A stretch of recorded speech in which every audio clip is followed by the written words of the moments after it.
Bom dia, boa tarde, boa noite, meus amigos. Tudo bom com vocês? Prazer, aqui é o Eliel. E como todos sabem, hoje eu vim ser novamente um facilitador seu numa matéria que a galera gosta bastante, que é a história do Brasil. Hoje vamos terminar a série da ditadura militar, hoje é o governo Figueiredo. Já tratamos de todos os governos, tanto da história do Brasil quanto da política externa. Vou deixar as playlists aqui para vocês conferirem. E antes que a gente comece o vídeo, uma frasinha aqui para vocês. Bem, embora você não aceite, as coisas são assim. Essa é uma frase lá do anime Naruto, do Kakashi. E para você refletir, embora as coisas não saem do jeito que você quer, embora a terceira fase não é do jeito que você quer, aceite. Tente buscar novas formas e se aperfeiçoar. Eu acho que o primeiro passo de uma evolução pessoal é você saber o seu ambiente, como você deve se comportar no seu ambiente. Prova, então seja pragmático. Não queira ler, se aprofundar demais nos assuntos quando você só precisa ser pragmático para responder uma ou duas questões discursivas e conseguir a sua aprovação. Não ser um doutor naquela matéria. Ok? História do Brasil, regime militar, governo Figueiredo. Inicialmente, é bom saber datas, né? O governo Figueiredo foi entre 79 até 85. Em 78, no finalzinho de 78, o colégio eleitoral reuniu-se para escolher um novo presidente, um sucessor de Geisel. Acontece que entre as disputas nas chapas foi uma vitória até fácil do general João Batista Figueiredo. Foi uma vitória relativamente simples e esperada pelo colégio eleitoral. Só que a principal disputa realmente aconteceu nos bastidores das Forças Armadas para a escolha de um presidente, ou um presidente muito linha dura, ou um presidente mais liberalizante.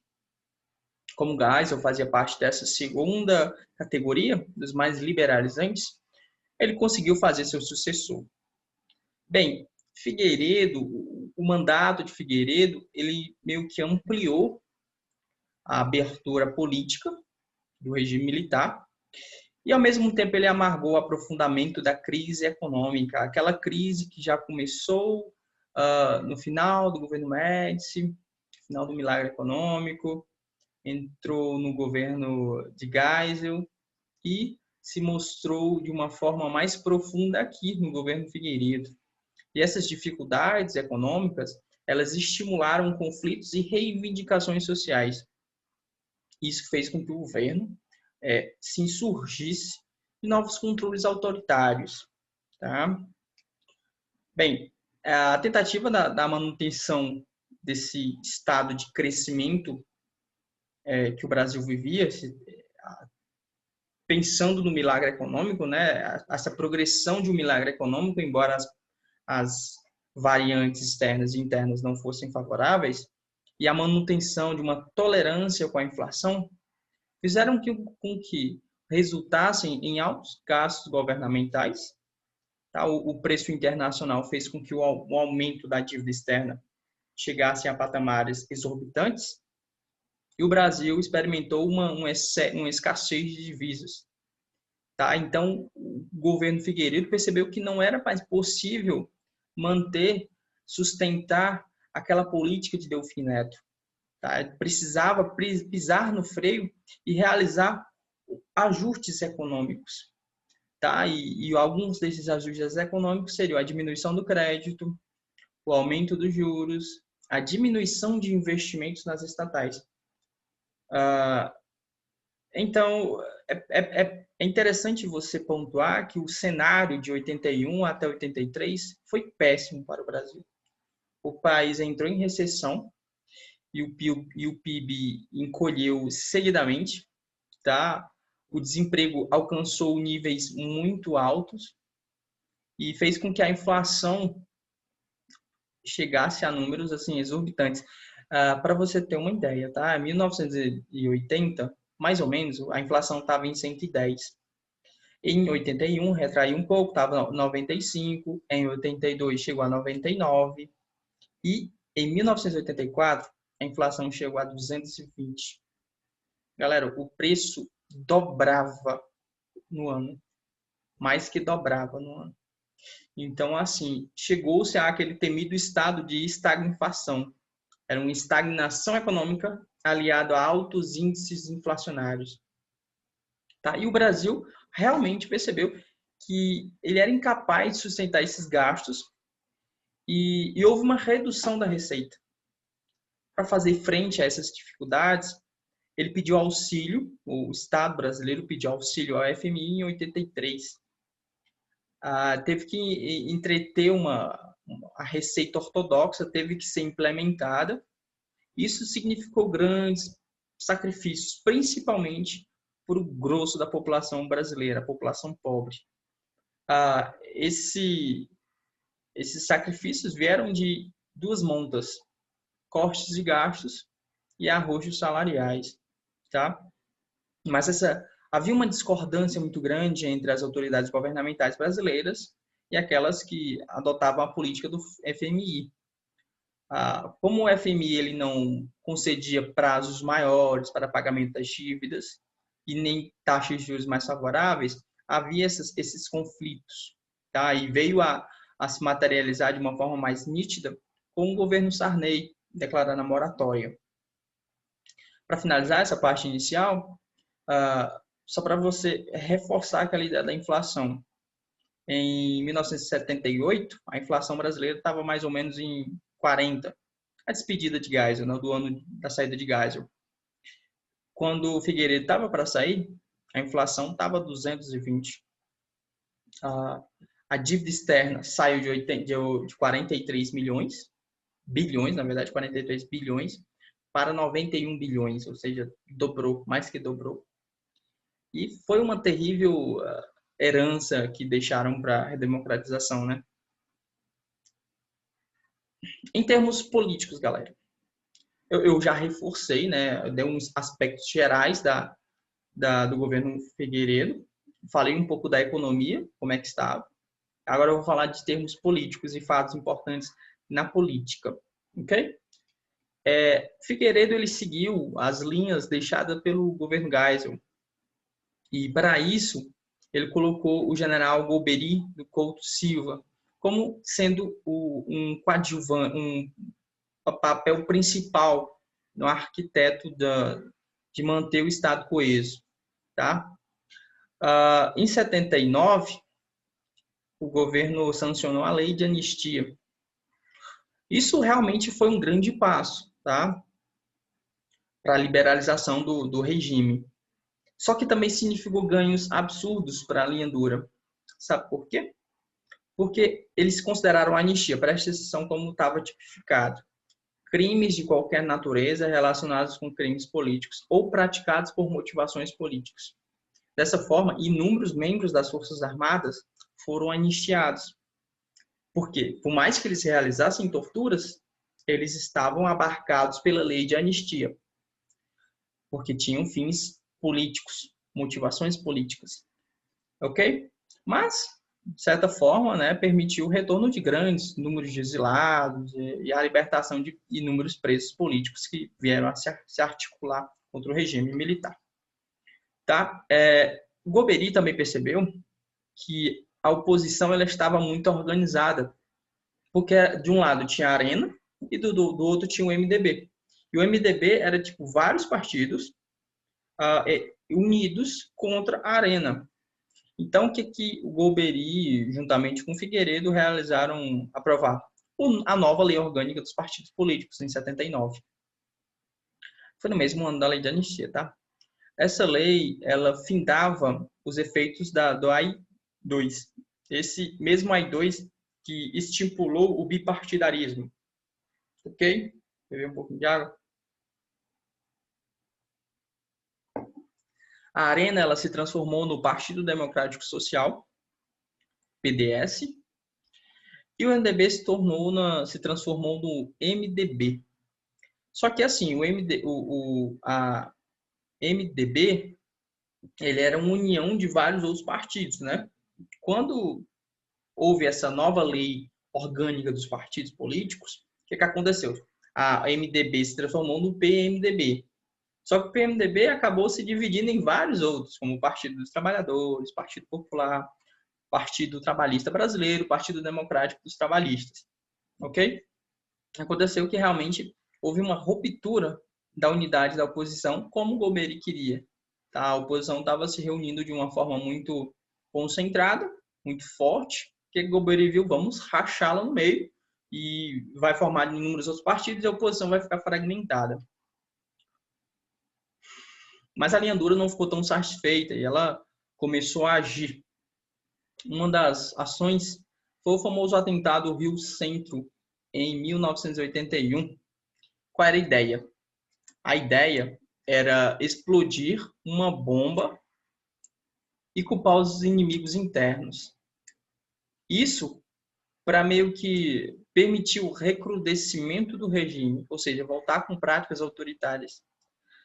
Entretanto, não aconteceu do jeito que era para acontecer. Uma das bombas explodiu dentro do carro, né, envolvido, e outra na casa de forças no centro de convenções. Acabou-se que o plano todo foi descoberto e Figueiredo contemporaneizou com a linha dura e tal, mas isso não impediu que houvesse a continuidade do processo de abertura política. O atentado aconteceu e tal, mas acabou que eram paralelos, tá? Então, o Figueiredo já estava com aquela ideia, por mais que implícita, de abertura política. O regime militar estava sofrendo pressões econômicas, essas pressões econômicas eram transmitidas para o povo, e o povo cada vez mais se organizava para extinguir aquele regime autoritário vigente. Ok? Mais um incidente, né, fez com que o Golbery saísse da Casa Civil. Em 82, ocorreram novas eleições para governadores, senadores, deputados, prefeitos e vereadores. Para você ter noção, foi a primeira eleição direta para governador desde 65. Tá? Foi com a instituição de Otaí. Eu até prometo para vocês que depois eu vou fazer um vídeo só falando sobre todos os atos institucionais. Tá? Não são só 5, são vários. E é bom você saber o que cada um fez. Ok? Vou te colocar na terceira fase. E essas novas eleições, em 82, elas ainda estavam em vigor dentro da Lei Falcão, como eu falei no governo Geisel. Essa Lei Falcão, ela meio que atravessou uma nova regra eleitoral no jogo, né? O que acontecia? O voto deveria ser vinculado. Ou seja, o eleitor só poderia votar numa mesma legenda de cima para baixo. Ou seja, votos em partidos diferentes seriam nulos. Tá? Mas as eleições elas deram uma importante vitória para o PSD, o PDS, né, que era a antiga Arena, mas também permitiu a oposição ganhar cargos importantes. São Paulo, Rio de Janeiro. Ok? E em 83, já chegando metade do governo dele, houve uma das mais importantes campanhas da história do Brasil, né? As diretas já.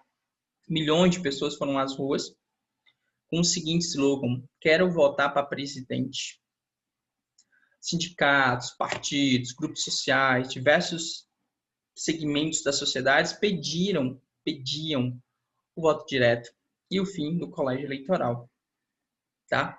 Seria necessário para isso uma modificação na Constituição. Então, a oposição propôs a emenda Dante de Oliveira. Só que o Congresso Nacional estava sob a tutela do PDS, que é a antiga Arena, e, de certa forma, refratou completamente a mudança. Sob pressões populares, a emenda foi apresentada à Câmara dos Deputados. Figueiredo, vendo todo aquele alvoroço, ele impôs um estado de emergência na capital e até os buzinaços foram coibidos. Ou pelo menos tentaram fazer isso, né? A emenda não passou e por uma margem muito pequena, galera.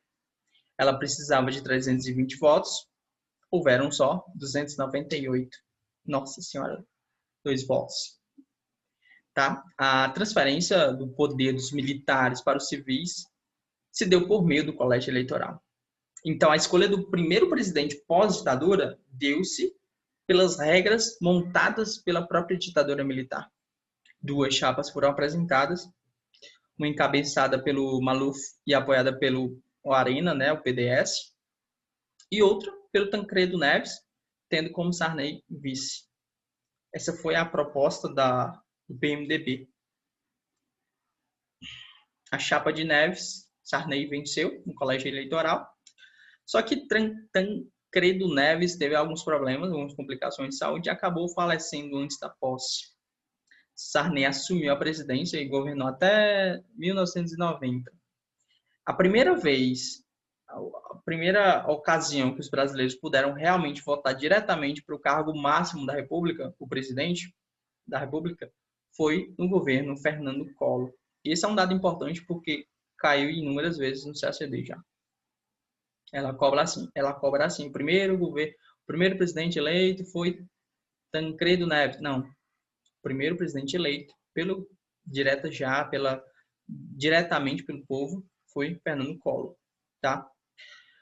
Nesse clima de euforia com o fim do regime militar, ocorreu que houveram convocações para a eleição de uma nova constituinte que viesse a formatar um novo Estado. Tá? E o Congresso Nacional se transformou em 1987 em uma Assembleia Constituinte. Tá? Antes disso, uma comissão foi montada para formar um texto, né? Um pré-projeto. A Comissão Provisória dos Estudos Constitucionais, também conhecida como Comissão Arinos, ela entregou a Sarney, né, um pré-projeto em 86, só que não deu muito seguimento. Nesse pré-projeto tinham medidas como parlamentarismo e mandato presidencial de 4 anos. Só a título de curiosidade, os constituintes acreditavam que seria fundamental cristalizar a maior quantidade de direitos possíveis na Constituição para evitar abusos futuros. Foi o que aconteceu. A nossa Constituição tem 250 artigos, eu acho, 250 mais ou menos. Ok? Então, era isso, galera. Eu vou pedir para vocês uma coisa muito diferente, que vocês nunca ouviram. Mas curtam o vídeo se vocês gostaram, porque isso ajuda bastante a gente a ter visibilidade, né? E se esse assunto te ajudou, pode ajudar outras pessoas também. Então, curta o vídeo, compartilhe com algum amigo seu que estuda o CACD, aquela hashtag, né? Mais um CACDista, porque conforme uma frase que também encontrada no Naruto, presta na frase: não importa o quão poderoso você se torne, nunca tente fazer tudo sozinho. Caso contrário, irá falhar. Então, seja solidário. Se esse vídeo te ajudou, envie para outro concurseiro, CACD que também está estudando, tá? Que essa solidariedade pode criar uma malha muito forte de intenções boas em você e isso pode se transportar para a sua prova. Beleza? Mas era isso. Espero que tenham gostado. Nos vemos já com outro vídeo. Agora eu vou falar da política externa do Figueiredo, para complementar, né? E espero vocês lá também. Tchau, abraço.